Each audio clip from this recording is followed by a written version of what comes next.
بسم اللہ الرحمن الرحیم۔ معزز سامعین، السلام علیکم ورحمۃ اللہ وبرکاتہ۔ میرے پیارے عزیز ساتھیوں، جیسا کہ آپ کو معلوم ہے کہ یہ رمضان کا پیارا پیارا مہینہ اب ہم سے رخصت ہونے والا ہے۔ یہ بڑی برکت والا مہینہ، بڑی رحمت والا مہینہ کہ جس کا پہلا عشرہ رحمت کا تھا، دوسرا عشرہ مغفرت کا تھا، اور یہ جو دن چل رہے ہیں، چند دن بچے ہیں، اب یہ تیسرا عشرہ جو لگا تھا یہ جہنم سے آزادی کا تھا۔ اب یہ تھوڑے دن بچے ہیں بھائیوں مسلم، میرے پیارے عزیز ساتھیوں، میری پیاری خواتین، یہ چند دن بچے ہیں کہ اس میں اللہ کی برکتیں لوٹ لو، اللہ کی رحمتوں کو زیادہ سے زیادہ حاصل کر لو۔ اپنے گناہوں پر، گزری ہوئی زندگی میں جتنے گناہ آپ سے ہو چکے ہیں، بھولے میں ہوئے یا جانے سے آپ نے کیے، جان کر کیے، بھول کر ہو گئے، رات کے اندھیرے میں کر دیے، دن کے اجالے میں ہو گئے، تو اللہ کی بارگاہ میں معافی مانگ لیجیے، ابھی وقت ہے۔ کس ٹائم پہ آپ معافی مانگیں گے؟ جب روزہ افطار کرنے کا وقت آ جائے، تو روزہ افطار کرنے سے 10 منٹ پہلے، 15 منٹ پہلے جب افطار آپ لگا دیں، دسترخوان بچ جائے، تو اس وقت میں آپ جو بھی دعا مانگیں گے اللہ تعالیٰ آپ کی دعا ضرور قبول فرمائے گا۔ میرے عزیزوں، میں آپ کو بتاتا ہوں کون سی دعا آپ کو مانگنا ہے۔ سب سے پہلے آپ یہ دعا مانگیے کہ اللہ ہمارے ایمان کی حفاظت فرما، اور اللہ تعالیٰ قرآن پاک میں ارشاد فرماتا ہے یمددکم باموال و بنین، یہ اللہ تعالیٰ مال سے اور بیٹوں سے ہماری مدد فرما۔ تو یہ دعا آپ مانگ سکتے ہیں۔ دعا استغفار پڑھیں 100 مرتبہ۔ دعا استغفار کیا ہے؟ دعا استغفار یہ ہے استغفر اللہ ربی من کل ذنب واتوب الیہ، یہ دعا استغفار ہے۔ اب صرف اتنا بھی آپ پڑھ سکتے ہیں استغفر اللہ استغفر اللہ استغفر اللہ استغفر اللہ 100 مرتبہ پڑھیے۔ اول آخر 3 مرتبہ درود شریف پڑھیے، اور درود شریف پڑھنے کے بعد آپ اللہ کی بارگاہ میں ہاتھوں کو اٹھا دیجئے، اور اٹھانے کے بعد دعا مانگیے، اللہ پروردگار عالم ایسے پرفتن دور میں ہمارے ایمان کی حفاظت فرما، ہماری جان کی حفاظت فرما۔ اے اللہ، اے پروردگار عالم، رمضان شریف کے صدقے میں، قرآن مقدس کی تلاوتوں کے صدقے میں، نماز تراویح کے صدقے میں، اور اے اللہ پروردگار عالم یہ تو نے زندگی دی ہے، زندگی کی حفاظت فرما۔ ہم لوگوں کو، ہمارے عزیز و اقارب، رشتہ داروں کو، تمام مومنین مومنات، مسلمین مسلمات کو امن و سکون والی زندگی عطا فرما دے۔ مولا ہماری ایمان کی حفاظت فرما، ہمارے عزیز و اقارب، رشتہ داروں اور تمام امت محمدیہ، تمام امت مسلمہ کے لوگوں کی ایمان کی حفاظت فرما۔ یہ دعا مانگیں، آپ ایمان کی دعا مانگیں، خاص کر ایمان کی حفاظت فرما۔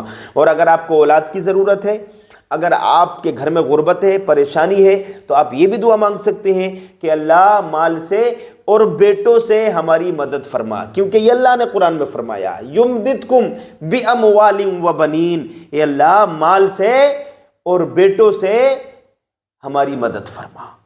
تو دعا استغفار کریں 100 مرتبہ، اس کے بعد یہ دعا مانگیں، مال سے اور بیٹوں سے اللہ ہماری مدد فرما اور ہمارے ایمان کی حفاظت فرما۔ اب آئیے دوستو، میں آپ کو رمضان شریف کی اہمیت پر ایک روایت سناتا ہوں۔ جو لوگ رمضان شریف کا اہتمام کرتے ہیں، ادب کرتے ہیں، اس کی عزت کرتے ہیں، تو ان کو کتنا بڑا انعام ملتا ہے۔ ایک مجوسی جو آگ پرست ہے، آتش پرست تھا، اس کا بیٹا بازار میں کھلے عام کھا رہا تھا، تو اس نے اپنے بیٹے کو تھپڑ رسید کر دیا، تھپڑ مار دیا کہ تجھے معلوم نہیں ہے کہ رمضان شریف چل رہا ہے، اور یہ مسلمانوں کا پاک مہینہ ہے جس میں کہ مسلمان دن میں نہیں کھاتے، وہ جب کھاتے ہیں کہ جب رات ہو جاتی ہے، یعنی اس کا کہنے کا مقصد یہ تھا کہ جب مغرب کی اذان ہو جائے اس کے بعد کھاتے ہیں، اور نماز صبح صادق جب شروع ہو جاتا ہے تو اس سے پہلے پہلے کھانا پینا بند کر دیتے ہیں۔ وہ دن میں نہیں کھاتے، نہ پیتے ہیں، نہ جمع کرتے ہیں، بلکہ روزوں رمضان شریف کے مہینے کا اہتمام کرتے ہیں، ادب کرتے ہیں، اور وہ کھانے پینے سے رک جاتے ہیں، روزہ رکھتے ہیں۔ تو اے بدبخت، تو کھلے عام کھا رہا ہے بازار میں، تو اس نے تھپڑ مار دیا۔ اب کیا ہوا؟ وقت گزرتا گیا، اور جب وقت گزرا میرے بھائیوں، میرے عزیز ساتھیوں، کہ اس کی موت آ گئی، اس کا انتقال ہو گیا، جب اس کا انتقال ہوا دوستو تو اس کے پڑوس میں ایک عالم رہتا تھا، اس نے اس کو خواب میں دیکھا۔ کیا دیکھا؟ خواب میں یہ دیکھا کہ وہ اچھے باغات میں ٹہل رہا ہے اور وہ ایک اچھے پلنگ پر بیٹھا ہوا ہے اور وہ بڑا خوش ہو رہا ہے۔ تو وہ عالم پوچھتا ہے کہ تم تو مجوسی تھے، آگ کو پوجتے تھے، تم تو کافر تھے، مشرک تھے، اللہ کی عبادت نہیں کرتے تھے، اللہ کی وحدانیت کو نہیں مانتے تھے، تو یہ کیا معاملہ ہوا؟ تو وہ کہتا ہے کہ موت سے پہلے اللہ نے میرے پاس کچھ فرشتے بھیجے اور مجھے ایمان کی دعوت دی گئی، مجھے ایمان سے نواز دیا گیا اور میں ایمان لے آیا۔ تو میں جب مرا تو ایمان کے ساتھ دنیا سے گیا، یعنی خاتمہ ایمان پر ہوا۔ میری موت، مجھے جو موت ملی، اللہ نے موت دی، وہ ایمان کی موت دی۔ جب میں دنیا سے رخصت ہوا، میرے اوپر موت واقع ہوئی، تو مجھ کو ایسی ویسی موت نہیں ملی، بلکہ ایمان والی موت اللہ نے مجھ کو عطا فرمائی۔ تو بھائیو، وہ کہہ رہا تھا مجوسی کہ یہ مجھے سب کچھ ملا اس وجہ سے کہ میں نے رمضان شریف کا صرف ادب کی وجہ سے، احترام کی وجہ سے، اس کی عزت اور تکریم کی وجہ سے اپنے بیٹے کے تھپڑ مارا تھا۔ تو اس ادب کی وجہ سے اللہ تعالیٰ نے مجھے اتنا بڑا اجر و ثواب عطا فرما دیا کہ مجھے ایمان نصیب ہو گیا اور جہنم کی آگ سے اللہ نے مجھے بچا لیا رمضان شریف کے مہینے کا ادب کرنے کی وجہ سے۔ تو میرے بھائیوں، صرف ادب کا یہ عالم ہے، تو امت مسلمہ کے لوگ یا امت مسلمہ کی عورتیں جو روزہ رکھتی ہیں، جو ایمان میں بھی داخل ہیں، تو ان کو کتنا بڑا اجر و ثواب ملے گا۔ تو قابل مبارکباد ہے وہ لوگ کہ جنہوں نے رمضان شریف کا ادب کیا، احترام کیا اور اس کے روزے رکھے، قرآن کی تلاوتیں کی، نماز تراویح پڑھی، اللہ کی بارگاہ میں دعائیں مانگی، تو وہ قابل مبارکباد ہے۔ میں مبارکباد دیتا ہوں ان لوگوں کو۔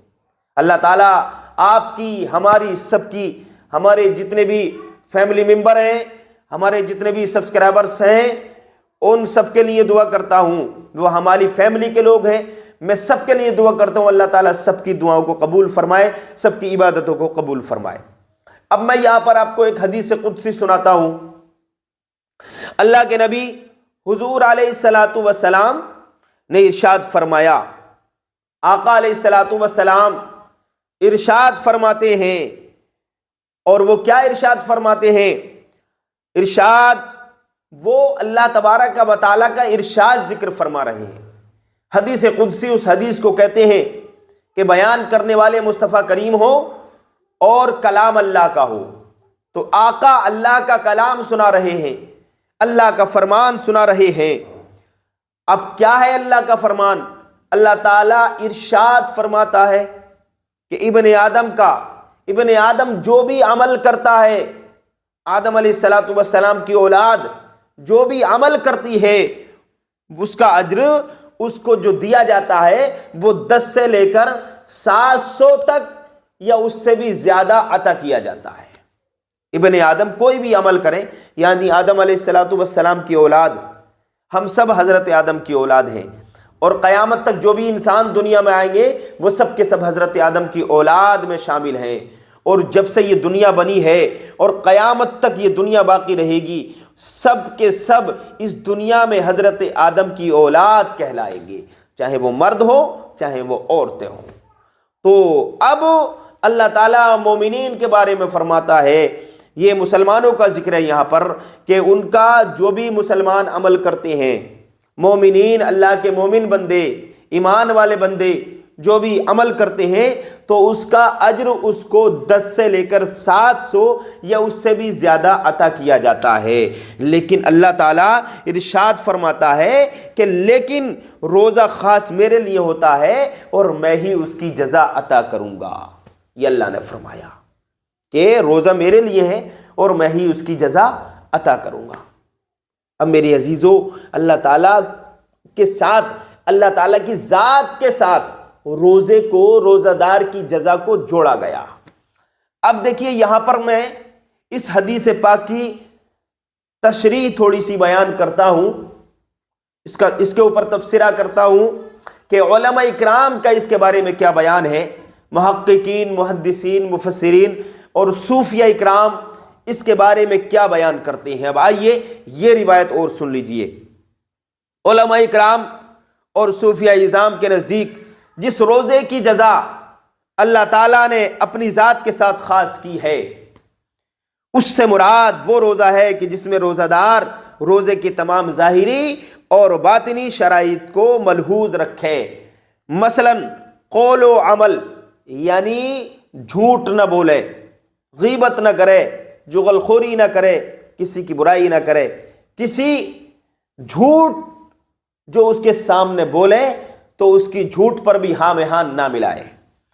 تو یہی بیان فرماتے ہیں، اس کا خلاصہ صوفیہ اور علماء محدثین، محققین، مفسرین صوفیہ فرماتے ہیں کہ روزہ دار تمام ظاہری باطنی شرائط کو ملحوظ رکھے، مثلا قول و عمل میں حد درجے کی احتیاط کرے، نہ زبان سے جھوٹ بولے، نہ کسی کی غیبت اور فحش کلامی اور اپنی زبان کو آلودہ۔ دیکھیے اب اس میں صوفیہ اکرام بیان فرماتے ہیں کہ فحش کلامی، غیبت، جھوٹ، چغل خوری سے اپنی زبان کو آلودہ نہ کرے بلکہ پاک رکھے، ان چیزوں سے اپنی زبان کو آلودہ کرے، پاک رکھے۔ کیا کہتے ہیں؟ یعنی مطلب یہ ہے کہ فحش کلامی سے، جھوٹ سے، غیبت سے اپنی زبان کو پاک رکھے اور تمام اعضاء کو خلاف شرع کاموں سے بچائے رکھے، کیونکہ جو لوگ روزہ تو رکھ لیتے ہیں لیکن چوری، رشوت، بددیانتی، جھوٹ، غیبت اور نظر بازی وغیرہ سے باز نہیں آتے، ان کے متعلق حضور صلی اللہ تعالی وسلم نے واضح الفاظ میں ارشاد فرمایا، میرے آقا نے فرمایا کہ جس نے جھوٹ بولنا اور اس پر عمل کرنا نہیں چھوڑا، اگر اس نے کھانا پینا ترک کر دیا تو اللہ تعالیٰ کے نزدیک اس کی کوئی قدر نہیں۔ یعنی مصطفیٰ فرماتے ہیں کہ اگر جس نے جھوٹ، غیبت، بددیانتی، بد اخلاقی، بد کرداری، فحش کلامی کو نہیں چھوڑا، گالی گلوچ کو نہیں چھوڑا اور کھانا پینا چھوڑ دیا تو اللہ تعالیٰ کے نزدیک اس کا کوئی اجر و ثواب نہیں ہے، کوئی قدر اللہ کے نزدیک اس کی نہیں ہوگی۔ تو معلوم یہ ہو گیا کہ آپ کا صرف کھانے پینے سے ہی نہیں رکنا ہے، بلکہ کھانے پینے سے، جمع کرنے سے بھی رکنا ہے، جھوٹ سے بھی رکنا ہے، غیبت سے بھی رکنا ہے، چغل خوری سے بھی رکنا ہے۔ بھائیوں، تو یہ میرا پیغام ہے آپ کو، جو میں نے آپ کو بتایا ہے، آپ کو سمجھایا ہے، آپ تک پہنچایا ہے، ان باتوں کا خیال رکھیں۔ اب چند 2-3 روزے بچے ہیں، اس میں ادب کر لیں بڑھیا سے اور اپنے گناہوں کی معافی مانگ لیں۔ جو غلطیاں کر چکے ہیں ابھی وقت ہے مسلمانوں، اپنے گناہوں کی معافی مانگ لیں، اپنی زندگی کی دعا مانگیں، زندگی کی برکت کی دعا مانگیں، اپنے بچوں کے مستقبل کی دعا مانگیں، ہے نا، ایمان کی دعا مانگیں، اللہ تعالیٰ ایمان کی حفاظت فرما، یہ دعائیں مانگنے کی ہیں۔ اب کسی کا بچہ قرآن پڑھا ہوا نہیں ہے، اللہ تعالیٰ اب دعا مانگے، اللہ پروردگار ہمارے بچوں کو ذہین بنا دے، ہمارے بچوں کو ذہانت عطا فرما، ہمارے بچے کے دماغ کو تیز عطا فرما، ذہانت عطا فرما دے، تاکہ ہمارا بچہ قرآن پڑھ جائے، قرآن کا عالم بن جائے، ہمارا بچہ ڈاکٹر بن جائے، ہمارا بچہ انجینئر بن جائے۔ یہ دعا مانگیں آپ، لیکن سب سے پہلے یہ دعا مانگنا ہے کہ بچہ ہمارا قرآن قاری قرآن، حافظ قرآن، قاری قرآن، عالم قرآن بن جائے۔ تو آج کے لیے اتنے کافی ہے، ملیں گے کل ایک نئی ویڈیو کے ساتھ۔ السلام علیکم۔